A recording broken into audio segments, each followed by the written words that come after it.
ये जो कुछ ख़ास मेरी चीज़ है एमसीक्यूज़ की एक्सप्लेनेशन के साथ, और ज़ाहिर है ये मैं मुख्तलिफ़ चैप्टर टेस्ट की सूरत में आपको अलग दूंगा पीडीएफ फॉर्म में, फिर उसका सलूशन भी।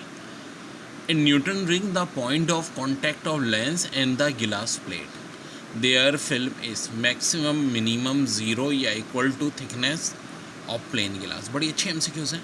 In Newton ring the point of contact of lens and the glass plate the air film is minimum maximum zero या equal to thickness of thin films. So dare आइए देखते इसका जवाब आखिर है क्या। पूरी एक्सप्लेनेशन के साथ मैंने नोट्स आप लोगों के लिए बनाए, तो जी इसका आंसर है ज़ीरो। क्यों भाई? एक्सप्लेनेशन भी है। At point of contact lens and glass plate the thickness of film is effectively zero. जी हाँ, at point of contact of lens and glass plate the thickness of film is effectively zero। ये हो गया answer MCQs number 1 का। ठीक है जी। So let's see 2 का क्या है। One condition for interference is that the two sources should be coherent and जनाब ये बड़ा अच्छा गया close together at a far off distance opposite to each other coinciding। आओ देखते हैं। तो ऑप्शन है क्लोज टुगेदर। जी हाँ, the two sources of light should emit continuous wave of same wavelength and same time period, that is the should have same phase coherence. Same phase coherence होना चाहिए, तो इनको होना चाहिए क्लोज टुगेदर। वेरी इंपॉर्टेंट, यानी कि option A. ठीक है जी, वेरी इंपॉर्टेंट। देखिए जी, बड़ा हैम है। A prism splits a beam of white light into its even constitute color, which of following is fundamental reason of this phenomena?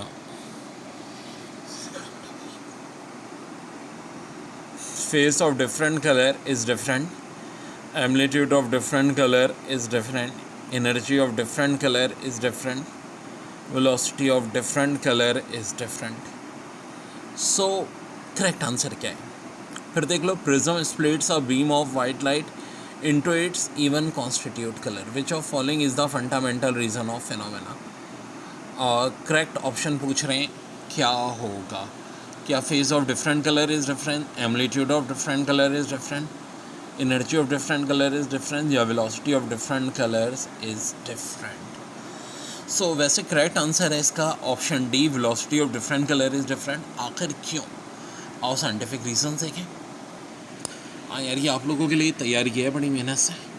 Velocity of different colour is different. देखो क्या कहते हैं, light changes speed has it move from one medium to another. For example, from air into the glass of the prism the speed changes causes the light to be reflected and to enter the new medium at a different angle। तो ये है इसका correct answer.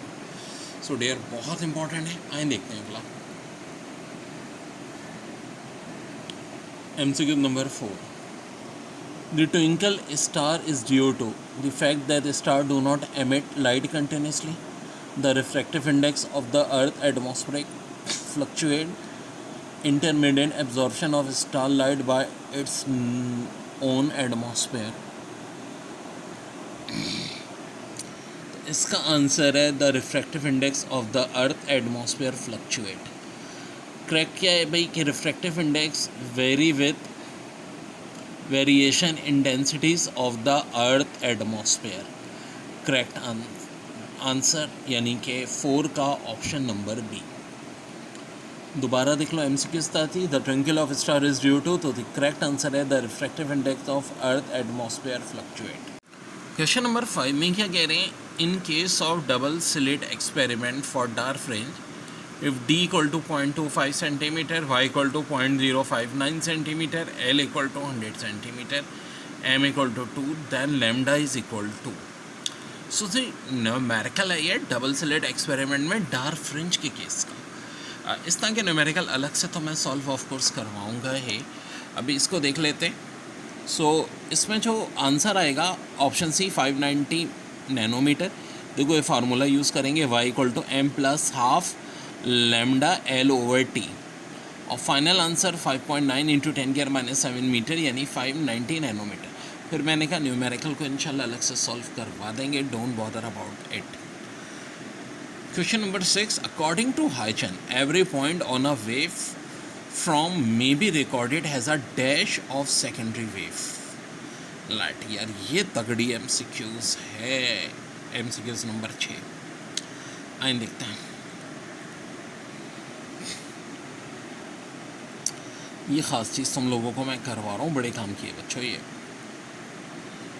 6 का B यानी source हो जाएगा. The principle that any point on a wave front of light may be recorded as the source of secondary wave, and that the surface that is target to the secondary wave can be used to determine the future position of wave front. So this is correct answer, यानी 6 का option B. क्या थी भाई कहानी? According to Huygens, every point on a wave from may be recorded as a source of secondary wave, यानी option B. देखिए, phenomena of bending of light waves around the edges of an obstacle or a narrow opening is called refraction, reflection, transmission, diffraction.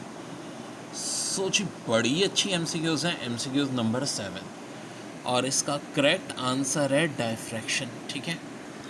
क्या होता है diffraction? Refers to various phenomena which occur when a wave encounter an obstacle or slit. In classical physics, the diffraction phenomena is described as the interference of waves according to the Huygens principle.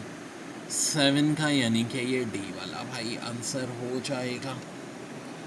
ठीक है. Diffraction. 8 में क्या होगा? In Young experiment a dark fringe is observe when. जनाब D sine theta equal to M plus half lambda, M sine theta equal to D plus half lambda, 1/2 D sine theta equal to M lambda, Y equal to M lambda L upon D. जी 8 वाले का answer देखते हैं क्या है. सो 8 वाले का answer ये ए यानी D sine theta equal to 3 plus half lambda. क्यों भाई? देखो डार्क फ्रिंज क्या होती है? Observe when D sine theta equal to M plus half lambda और Y equal to M plus half lambda L upon D.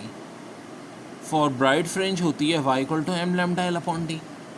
तो इस case में ये जो हमारी 8 नंबर MCQs हैं, in Young experiment a dark fringe is observe when.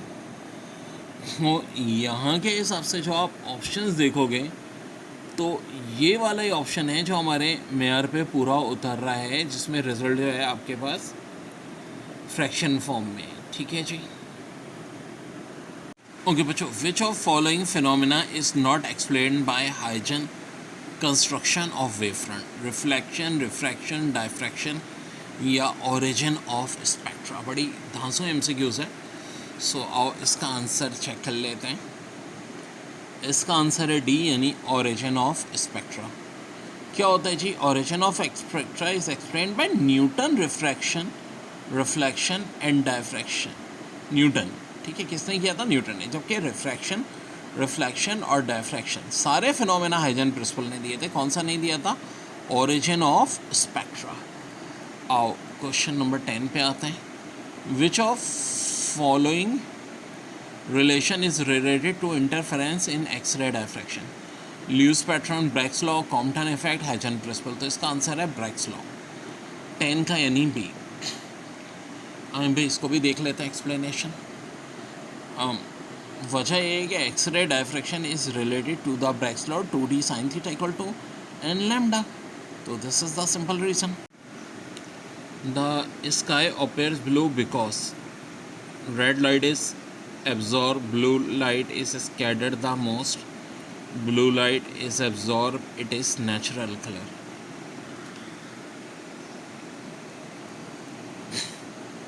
तो इसका आंसर क्या हो जाएगा? Blue light is scattered the most. 11 का भी. The scattering of blue light is more in the earth atmosphere. Scatter atmosphere is inversely proportional to wavelength. तो मेरे भाई रेड लाइट से ज़्यादा किसकी हो जाएगी? ब्लू लाइट की, क्योंकि रेड की तो वेवलेंथ ज़्यादा होती है. ठीक है जी. और 12 वाले का देख लें. In yellow light emitted by sodium lamp in young slit experiment is replaced by the monochromatic blue light of same intensity। देखो मोनोक्रोमेटिक जिसकी सेम सोर्स हो, ठीक है। तो क्या हो रहा है, येलो में light emitted by sodium lamp in Young double slit experiment. तो क्या होगा, fringe width will decrease, fringe width will increase, the fringe width will remain unchanged, या fringe width will less intense. So आइए देखते हैं 12 का answer.